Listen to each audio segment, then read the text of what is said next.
Hello everyone, मैं मोनी और आप देख रहे हैं ऑफिशियल मिस्टर टीचिंग। आज की इस वीडियो में हम बात करेंगे पारिस्थितिक के बारे में, इकोलॉजी के बारे में। तो आइए शुरू करते हैं। जीव तथा उसके वातावरण का पारस्परिक संबंधों का अध्ययन पारिस्थितिकी कहलाता है।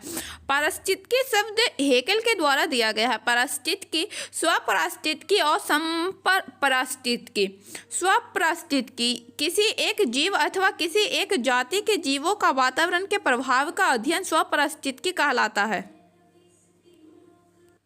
दूसरा, साइकोलॉजी, समपारिस्थितिकी किसी एक स्थान पर पाए जाने वाले समस्त समुदाय, पादप या जंतु का वातावरण के साथ उनके संबंधों का अध्ययन समपारिस्थितिकी कहलाता है। पहला, समष्टि पारिस्थितिकी जंतु की किसी एक जाति अथवा पादप की एक जाति तथा उसके वातावरण के साथ संबंध तथा प्रभावों का अध्ययन। बी, समुदाय पारिस्थितिकी किसी स्थान विशेष पर उपस्थित जंतुओं अथवा पादपों के समुदाय का उनके वातावरण के साथ संबंधों का अध्ययन।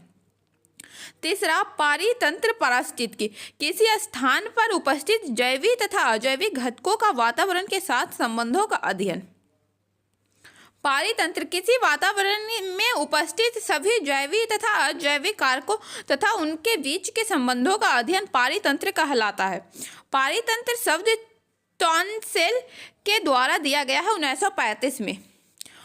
पारितंत्र के प्रकार, प्रकृति पारितंत्र और कृत्रिम पारितंत्र। प्रकृति पारितंत्र में जंगल, रेगिस्तान, घास का मैदान, तालाब। कृत्रिम पारितंत्र में मछली घर, बगीचा, फसल, खेत। पारितंत्र के घटक, अजैविक या निर्जीव, जैविक, सजीव। एबायोटिक एंड बायोटिक, अजैविक घटक या कारक। एबायोटिक फैक्टर या कंपोनेंट। तापमान, सभी जैविक क्रियाएं 0 से 50 डिग्री सेल्सियस के बीच होती है। पृथ्वी का तापमान का स्रोत सूर्य है।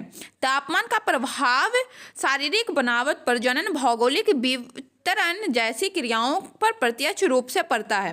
प्रकाश, सूर्य के प्रकाश का 4% भाग पौधे द्वारा प्रकाश संश्लेषण प्रक्रिया में उपयोग किया जाता है। प्रकाश का प्रत्यक्ष प्रभाव पोषण से लेकर प्रजनन, बीज के अंकुरण इत्यादि प्रक्रियाओं पर पड़ता है।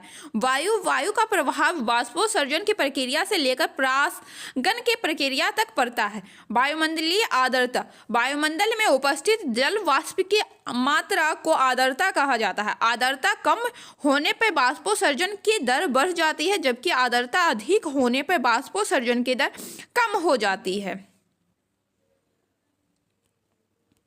मृदीय कारक, मृदा पौधे की वृद्धि तथा विकास को प्रत्यक्ष रूप से प्रभावित करती है। स्थलाकृतीय कारक, खाद्य पदार्थों की उपलब्धता। बायोटिक, जैविक का घटक या सजीव प्राणी, लिविंग ऑर्गेनिज्म। उत्पादक, प्रोड्यूसर, हरे पौधे जो स्वयं अपना भोजन बनाते हैं उत्पादक कहलाते हैं।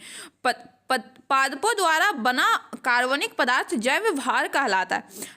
जैव भार बनाने की दर को प्राथमिक उत्पादक कहा जाता है। पादप प्लस नील हरे शैवाल।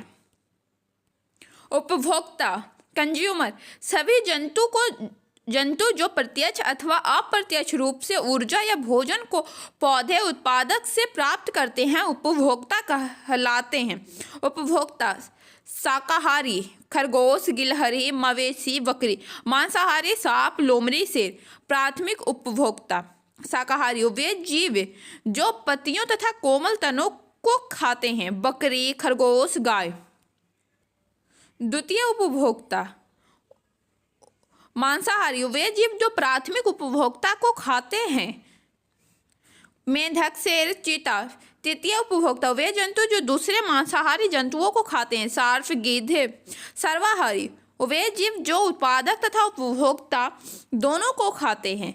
मृताहारी, वे जीव जो मरे तथा सड़े गले जीवों अथवा पादपों को खाते हैं।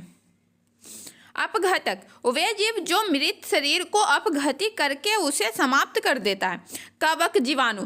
पारितंत्र का क्या कार्य, पादप पदार्थ तथा पोषण चक्र।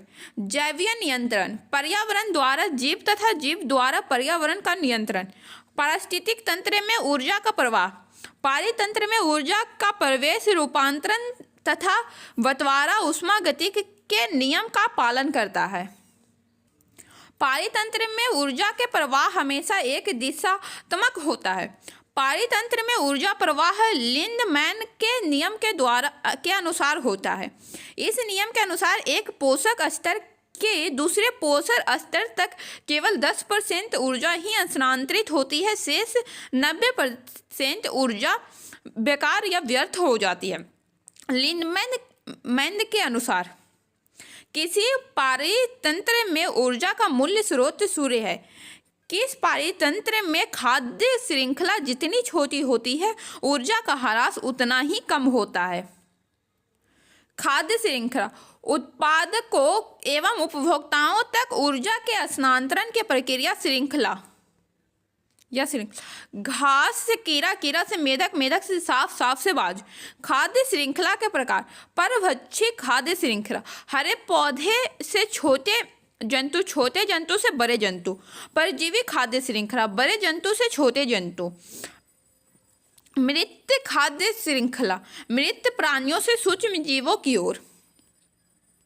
खाद्य जाल, फूड वेब, विभिन्न खाद्य श्रृंखलाओं आपस में जुड़कर एक तंत्र बनाती है जो खाद्य जाल कहलाता है। घास से खरगोश, खरगोश से लोमड़ी, लोमड़ी के बाद फूड चेन।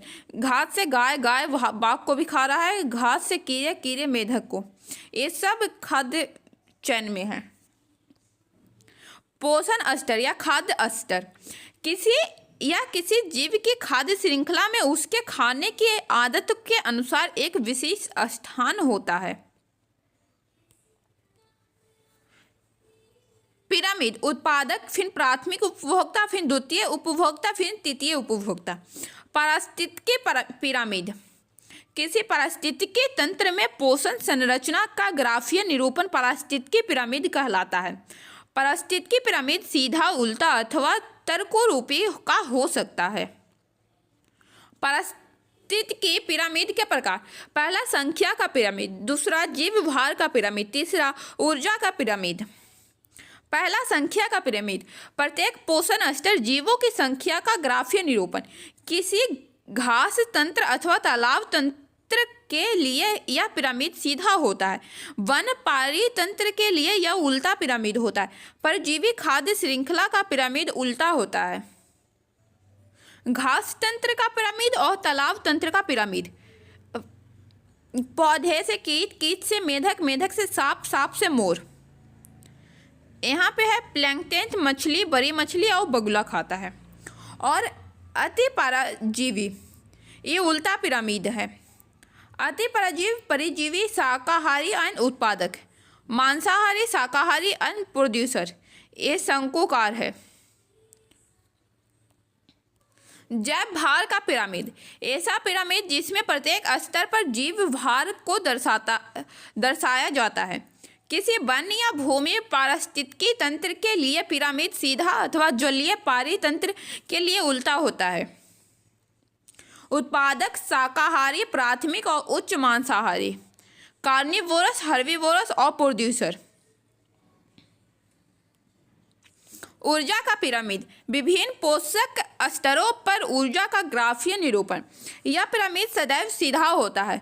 उत्पादकता, सकल प्राथमिक उत्पादकता, प्राथमिक उत्पादकों के द्वारा प्रकाश संश्लेषण प्रक्रिया के परिणाम स्वरूप बनाए गए कार्बनिक पदार्थों की कुल मात्रा को सकल प्राथमिक उत्पादकता कहते हैं।